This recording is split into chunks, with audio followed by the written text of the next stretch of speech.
wabarakatuh. Hai, perkenalkan, nama saya Sabina Nur Azizah. Saya dari kelas 12-1. Di sini saya akan mempresentasikan pelajaran PKN atau Pendidikan Pancasila yang berjudul Lembaga Negara di Berbagai Dunia.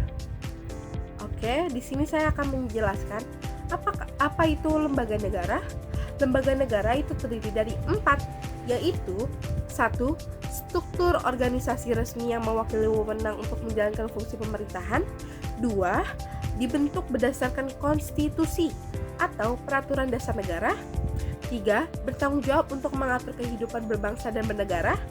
4. Mempunyai peran dan fungsi yang berbeda-beda sesuai dengan sistem pemerintahan masing-masing negara.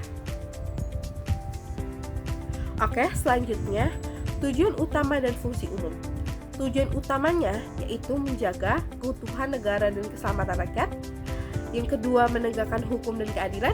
Yang ketiga, mengelola sumber daya negara. Yang keempat, mewujudkan kesejahteraan masyarakat. Selanjutnya, fungsi umumnya yaitu 1. Eksekutif atau melaksanakan kebijakan negara. Yang kedua, legislatif, yaitu membuat dan menetapkan undang-undang.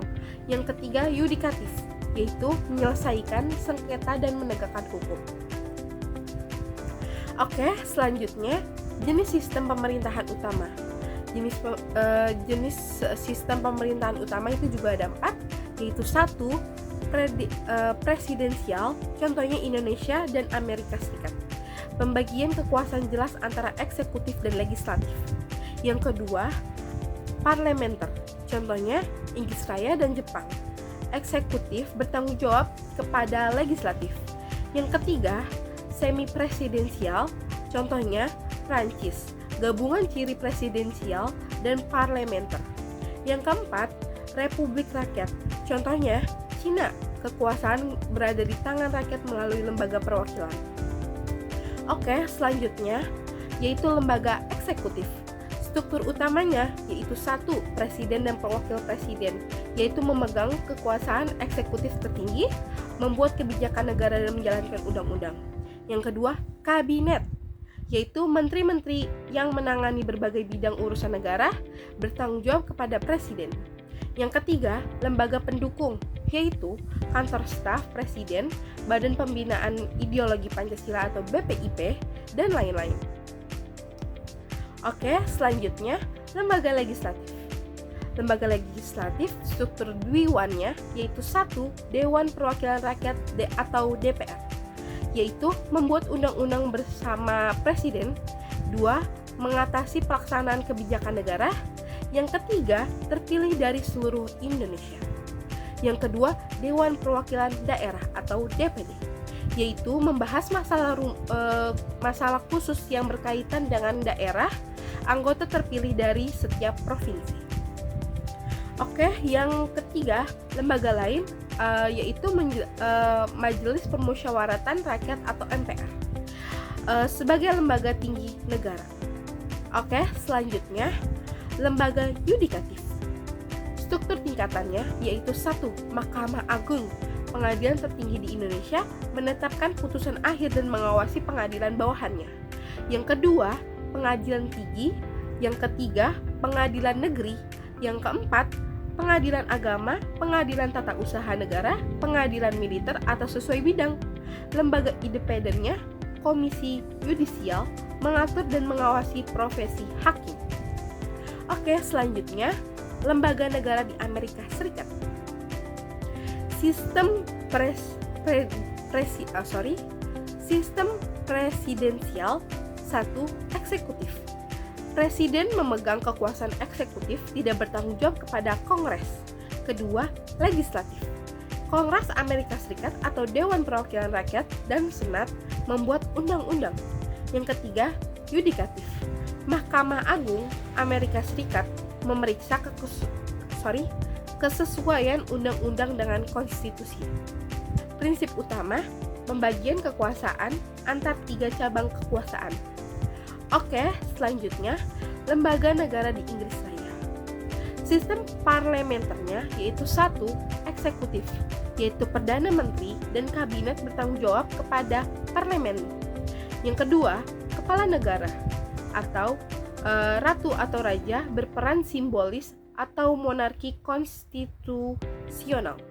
Yang ketiga, legislatif. Parlemen Inggris atau House of Commons dan House of Lords membuat undang-undang.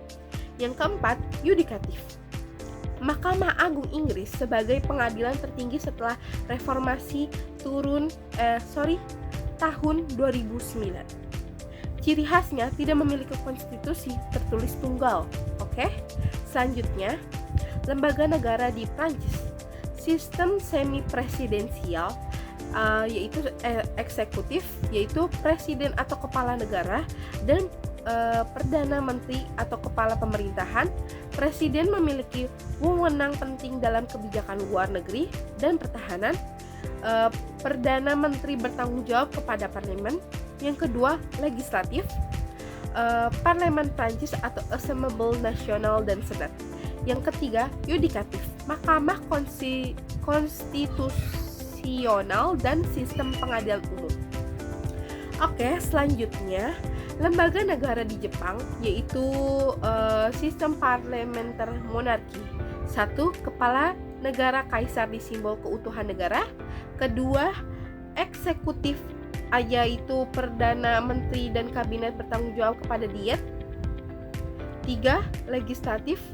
Di Jepang atau Dewan Perwakilan Rakyat dan Dewan-Dewan membuat undang-undang. Yang keempat, yudikatif. Mahkamah Agung Jepang sistem peradilan mandiri. Ciri khasnya, peran kaisar bersifat tidak politis dan simbolis. Oke, selanjutnya lembaga negara di Cina. Sistem Republik Rakyat. 1. Lembaga tertinggi Majelis Nasional Perwakilan Rakyat atau NPC. Membuat undang-undang, memilih dan mencopot pejabat tinggi negara. Yang kedua, eksekutif. Dewan Negara dan Kabinet. Yang ketiga, yudikatif. Sistem pengadilan yang berada di bawah pengawasan NPC. Yang keempat, partai. Partai Komunis Cina memainkan peran pemimpin utama. Yaitu selanjutnya, pentingnya lembaga negara. 1. Menjamin berjalannya pemerintahan yang teratur. Yang kedua, memberikan pendidikan politik kepada masyarakat. Yang ketiga, menciptakan stabilitas politik dan sosial. Yang keempat, mendorong membangun negara. Yaitu kesimpulannya, setiap negara memiliki struktur lembaga negara yang berbeda sesuai dengan sejarah, budaya, dan sistem pemerintahan. Meskipun bentuknya berbeda, tujuan utama lembaga negara adalah untuk kesejahteraan rakyat dan kelangsungan negara. Oke, terima kasih. Mohon maaf bila ada salah kata. Billahi taufiq wal hidayah. Wassalamualaikum warahmatullahi wabarakatuh. Dadah.